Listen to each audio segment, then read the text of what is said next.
โอเคอยู่ในสุดวิดีโอนี้เราจะนำเสนอเกี่ยวกับการติดตั้งและการใช้งานเทมเพลตนะครับเว็บไซต์ของเราเนาะหลังจากที่ท่านเข้าสู่ระบบแล้วให้เข้ามาที่ Extension ในเดือน Extension Manager เนาะเพราะว่าในการติดตั้งทุกๆตัวไม่ว่าจะเป็นเทมเพลต Plugin Component หรือว่าโมดูลเราจะเข้ามาที่ Extension Manager นี้เนาะจากนั้นเข้าไปเลือกเอาไฟล์ติดตั้งอยู่ในกรณีนี้แม่นเราโหลดมาไว้อยู่ในเครื่องเราแล้วแต่ว่าเทมเพลตที่จะนำเสนอก็คือจะเป็น Super Final เนาะคือติดตั้งอยู่ในระบบออนไลน์จึงสามารถรันได้เป็นปกติแต่ว่านอกจากเทมเพลตเราจำเป็นต้องได้ติดตั้งปลั๊กอินเพิ่มเติมเพื่อเฮ็ดให้เทมเพลตดังกล่าวสามารถใช้งานได้เป็นปกติเพราะว่า2ตัวต้องสนับสนุนกันเนาะติดตั้งเทมเพลตก่อนก็คือดับเบิลคลิกใส่ในเลือก Upload and Install ก็ถือว่าเป็นอันสำเร็จสำหรับการติดตั้งนอกจากนั้นจะเข้าไปติดตั้งตัวปลั๊กอินนั้นเนาะก็คือไปติดตั้ง2ตัวเลยโอเคสำเร็จการติดตั้งก่อนอื่นจะเปิดใช้งานเทมเพลตเราจะต้องไปเปิดใช้งานปลั๊กอินก่อนเนาะก็คือเข้าไปที่ Extension แล้ว Plugin Manager ไปเลือกปลั๊กอินที่เราติดตั้งเมื่อกี้นี้เนาะแสดงผลทั้งหมดจะเป็น Heading Framework โอเค System Heading Framework เนาะคลิกเครื่องไม้ถือใส่เลือกไปที่ Enable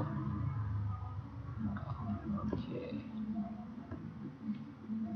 จากนั้นจึงไปเปิดให้เทมเพลตใช้งานกดที่เทมเพลตที่เราต้องการก็คือเป็น Super Final เลือกไปที่ Default จากนั้นเข้าไปเบิ่งหน้าเว็บของเราว่ามีหยังโอเคตัวนี้เป็นเทมเพลตของ Heading เนาะเป็น Framework ที่เขาพัฒนาขึ้นท่านสามารถไปดาวน์โหลดเอาได้เนาะจากเว็บของHeading เนาะหรือว่าเข้าไปที่ Google ได้ไปพิมพ์ใส่บอกว่า Financial Nail Joomla Template เนาะท่านจะได้เทมเพลตดังกล่าวนั้นเนาะแต่เราสังเกตเห็นตำแหน่งบรรดาโมดูลที่เราสร้างเนี่ยเนาะเมื่อก่อนครับ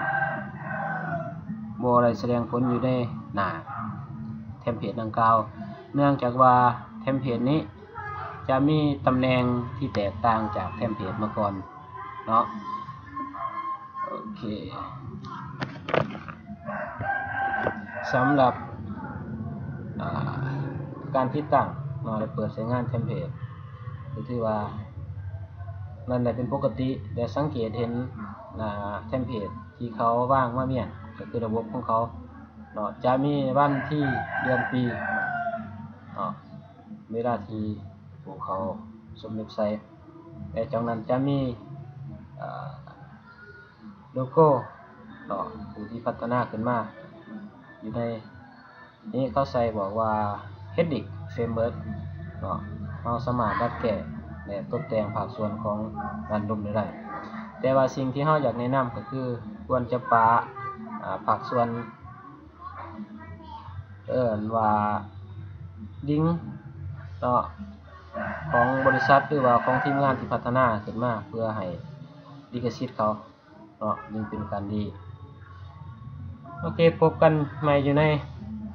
วิดีโอสุดต่อไปเราจะนำเสนอเกี่ยวกับการตกแต่งในการใช้งานเกี่ยวกับเทมเพลตดังกล่าวนี้เนาะ